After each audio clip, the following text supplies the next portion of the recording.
જય માતાજી, જય શ્રી કૃષ્ણ. તો ભાઈ આપણે તો થઈ ગયા હતા રેડી અને હવે આપણે બધો ગાડીમાં સામાન મૂકી પછી અમે થોડાક આગળ ગયા અને અમે બધા સાથે મળીને નાસ્તો કર્યો. પછી આપણે બેસી ગયા પાછા ગાડીમાં. તો કેમ છો મિત્રો, મોજમાં ને? પછી તો આપણે પહોંચી ગયા હતા રૂકમણી માના મંદિર પોરબંદર.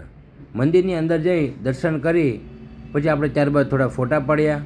આ છે કૃષ્ણ રૂકમણી વિવાહ પ્રસંગ. રસ્તામાં આ સીન જોઈને તો મને ટાર્ઝન ધ વંડર ફિલ્મની યાદ આવી ગઈ.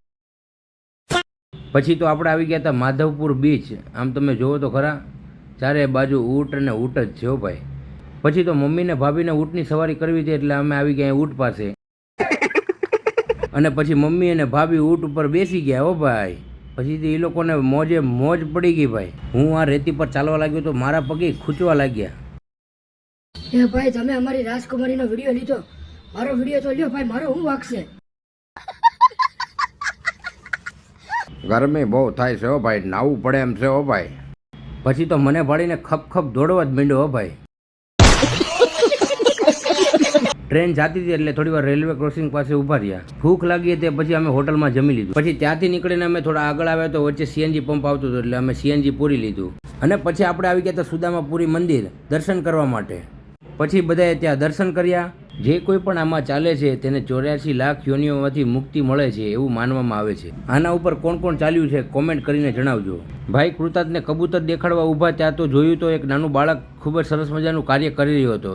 એ કબૂતરને ચણ નાખી રહ્યો હતો. ખરેખર એના માતા પિતાને ધન્ય છે કે આટલી નાની ઉંમરે એટલા સારા સંસ્કારો આપ્યા છે. પછી તો આપણે ફાઇનલી પહોંચી જ ગયા હો દ્વારકાધીશના દર્શન કરવા માટે. પછી અમે લોકોએ ગાડી પાર્ક કરી અને પછી ઉતરીને અમે લોકો ચાલવા લાગ્યા. રસ્તામાં ચાલતા ચાલતા થોડી મજાઓ કરી. દ્વારકાધીશના ધામમાં આવીને શાંતિની અનુભૂતિ થઈ. અને આમ જોવો તો ચારે બાજુ પબ્લિક જ પબ્લિક હતું હો. મંદિરની ખૂબ જ નજીક આવતા જોયું તો લાઇટોથી સજેલી ગલીઓ અને હા લોકોમાં દ્વારકાધીશના દર્શન કરીને લોકોમાં ઉત્સાહ જોવા મળી રહ્યો હતો. આજ માટે બસ એટલું. બોલો જય દ્વારકાધીશ. મિત્રો કેવો લાગ્યો વિડીયો? હું આશા રાખું છું કે તમને આ વિડીયો જરૂરથી ગમ્યો હશે. મિત્રો તમે અગાઉની યુટ્યુબમાં ચેનલ જેમ કે કવિની કવિતા, ખજૂરભાઈ, એકો દૂડી તેડીને ભીમો અને રમતો જોગી કિરણ કોકાણીના ચેનલના માધ્યમથી તમે બધા મને ઓળખતા જશો અને તમે તેમાં મને ખૂબ જ સપોર્ટ અને પ્રેમ આપ્યો છે. મિત્રો હું આશા રાખું છું કે તમે એવો જ પ્રેમ મને આ ચેનલની અંદર આપો. આ મારી નવી યુટ્યુબ ચેનલ છે. જો તમને અમારા આ વિડીયો ગમતા હોય તો લાઇક, શેર અને સબસ્ક્રાઈબ જરૂરથી કરી લેજો.